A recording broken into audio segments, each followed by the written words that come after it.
بسم اللہ الرحمن الرحیم۔ حضرت علی رضی اللہ تعالیٰ عنہ فرماتے ہیں، وہ شخص ہمیشہ غم میں مبتلا رہے گا جس میں دو عادتیں ہوں۔ یہ دو عادتیں بظاہر معمولی لگتی ہیں مگر انسان کی ذہنی سکون اور روحانی اطمینان کو جڑ سے ختم کر دیتی ہیں۔ نمبر 1، دوسروں کی نعمتوں کی حرص۔ جب انسان اپنی توجہ اپنی زندگی سے ہٹا کر دوسروں کی نعمتوں، کامیابیوں اور حیثیت پر مرکوز کر لیتا ہے تو وہ اندر سے خالی ہونے لگتا ہے۔ حضرت علی رضی اللہ تعالیٰ عنہ فرماتے ہیں کہ حرص دل کو اندھا کر دیتی ہے۔ جو شخص دوسروں کے پاس موجود نعمتوں کو دیکھ کر حسد، خواہش اور بے چینی میں مبتلا رہتا ہے وہ کبھی خوش نہیں رہ سکتا۔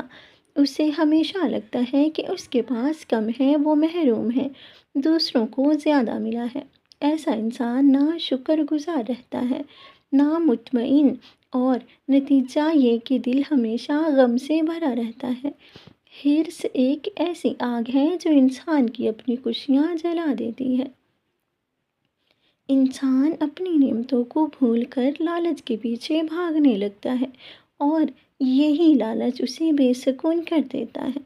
نمبر 2، اپنے پاس موجود چیزوں کا حد سے بڑھ کر فکر کرنا۔ حضرت علی رضی اللہ تعالیٰ عنہ کے مطابق دوسرا غم کا سبب وہ غیر ضروری فکر ہے جو انسان اپنے مال، مقام، رتبے، رشتوں اور دنیاوی چیزوں کے کھو جانے کے خوف سے کرتا ہے۔ دنیا کی چیزیں ہمیشہ عارضی ہوتی ہیں۔ جو انسان ہر وقت یہ سوچتا رہے کہ کہیں اس کا مال نہ چھن جائے، مقام نہ گر جائے، لوگ ناراض نہ ہو جائیں، اس کی عزت پر حرف نہ آ جائے، ایسے شخص کا دل کبھی پرسکون نہیں رہتا۔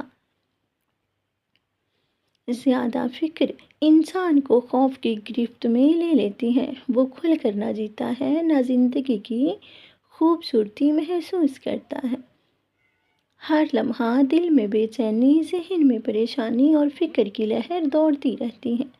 حضرت علی رضی اللہ تعالیٰ عنہ نے فرمایا کہ دنیا کا خوف انسان کو غلام بنا دیتا ہے، اور جس کا دل خوف کا غلام بن جائے وہ کبھی سکون حاصل نہیں کر سکتا۔ حضرت علی رضی اللہ تعالیٰ عنہ کا یہ قول ہمیں بتاتا ہے کہ اصل غم انسان کے اندر سے پیدا ہوتا ہے جب انسان دوسروں کی نعمتوں پر نظر رکھتا ہے اور اپنی چیزوں کے کھو جانے کا خوف دل میں بساتا ہے تو وہ اندر سے ہمیشہ تھکا ہوا اور بے چین رہتا ہے۔ سکون تب ملتا ہے جب انسان قناعت کو اپناتا ہے، شکر ادا کرتا ہے اور زندگی کے عارضی ہونے کو سمجھ کر اللہ پر بھروسہ کرو۔